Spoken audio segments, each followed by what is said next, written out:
But yeah, on their banking system, the Federal Reserve is not an American system, and the national banking that we used to have, the United States used to have, um, under the first and second bank of the U.S. and Abraham Lincoln's national banking system, all of which were destroyed by elements of the financial oligarchy at the time. China is very much copying that. I mean, if you look at I call China state capitalist. Just full disclosure, their economy is 70% private enterprise, and but they have a ton of state banks which issue credit into the economy for a variety of purposes. They have the Agricultural Development Bank of China, the China Development Bank, the Exim Bank, Export Import. They also have a number of state owned commercial banks and private commercial banks. The Industrial Commercial Bank of China is a great one, the ICBC, China Construction Bank. So Mhm. you really see this adoption in China of something which, I don't want to say it's US in origin, but something very similar used to exist in the United States and was completely co opted and destroyed. Mhm. Yeah, I mean it's something which in principle there's obviously different forms that it takes, but in principle of function, it's the closest thing that exists anywhere in the world to what Lincoln was doing with his reining in of the thousands of private, small, very autonomous banks that had the authority to issue their own currencies before the Civil War. That was part of the reason why the U.S. economy became such an anarchistic basket case, where inflation was rampant, bank runs were rampant in the 1840s and especially the 50s.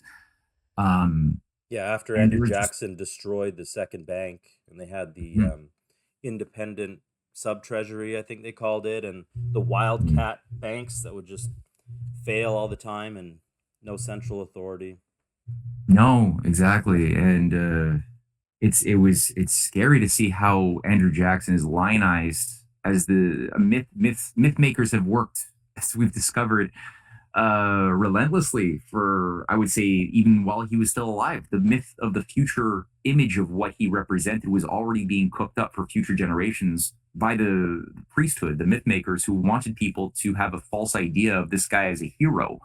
Whereas because he said all the right words that appealed to those who don't like the corruption of international bankers. He used the right language while he was campaigning and but if you look at who was empowered because of the policies that he passed in killing the Second National Bank and doing so much to deregulate the economy and to allow um, basically the contraction of all investment capital that had beforehand been going into major infrastructure projects like the Erie Canal type projects that were really building up America. He canceled everything to just pay off international creditors and the debt, which he did. He paid off the debt, but the U.S. economy basically was sabotaged and completely collapsed as it was deregulated. Oversight was, as you pointed out, ended, and as a consequence of that, rampant speculation became the norm and bank panics became the norm, like the bank panic of 1837, which was a major, major bank run. But it didn't, it just, that was the new normal from 1837 onward up until the Civil War. And, it was only the global, ironically, the Rothschild, conglomerates, the City of London conglomerates, these major financier oligarchs who were able to then buy up the bankrupt farms, the bankrupt industries, the nascent industries that were not able to get capital and that just fell apart. Those physical powers of the economy were then just absorbed by the deep state, the Anglo-Allied deep state structures and power structures in America that gave rise to things like J.P. Morgan, the Junius Morgan operation that was brought in from England. The Rockefeller operation later on became a part of that, and what have you. The Vanderbilt operation ended up just working to build up this separate power within the state, which was devoted to essentially undoing the successes of 1776 on behalf of an overlord class. And this led up to, as you pointed out, the things like the Federal Reserve Act later on. The earlier before that was the destruction of Lincoln's greenbacks a few years after the Civil War.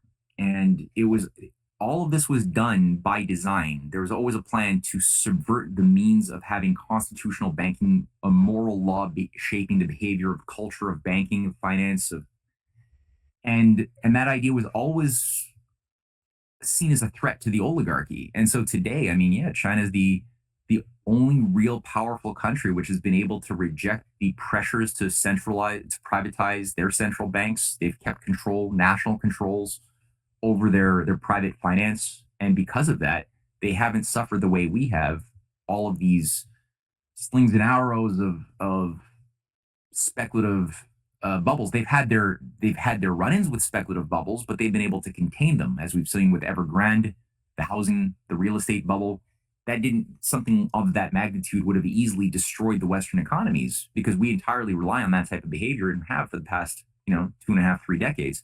Whereas China has diversified quite a bit and relied principally on the physical economic base, and their destiny is not hinged on casino capitalism. So they were able to contain that explosion, reorganize, bring in new management, and the healing process is underway on that front in a very, very healthy manner.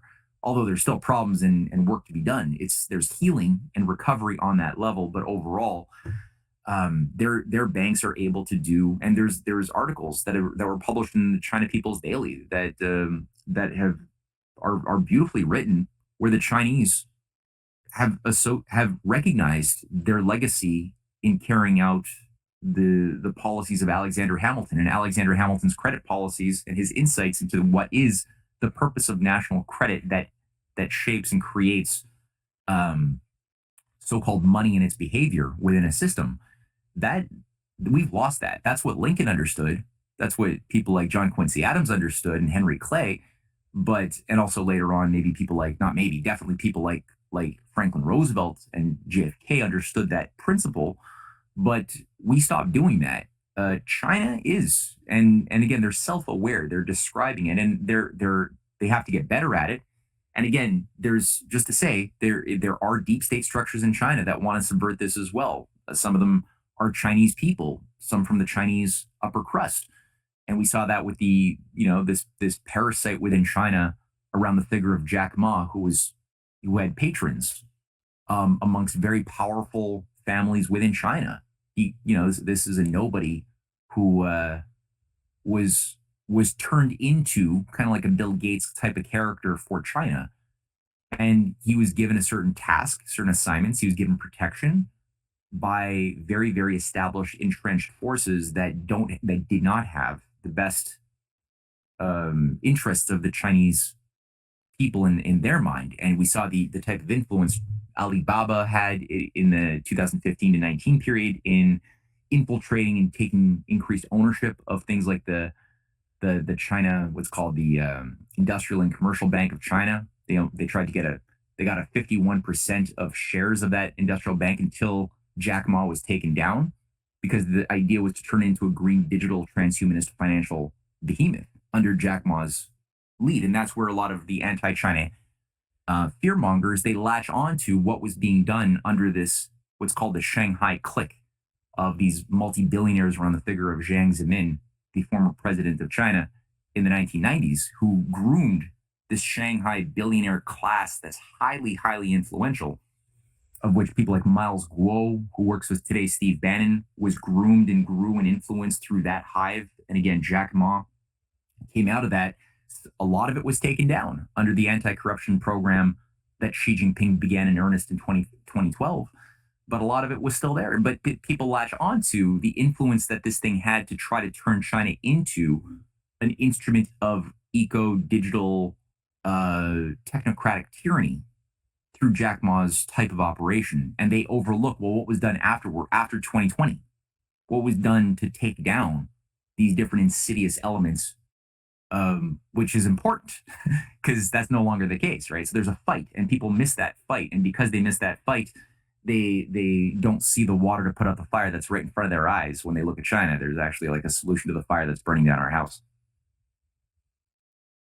Well said.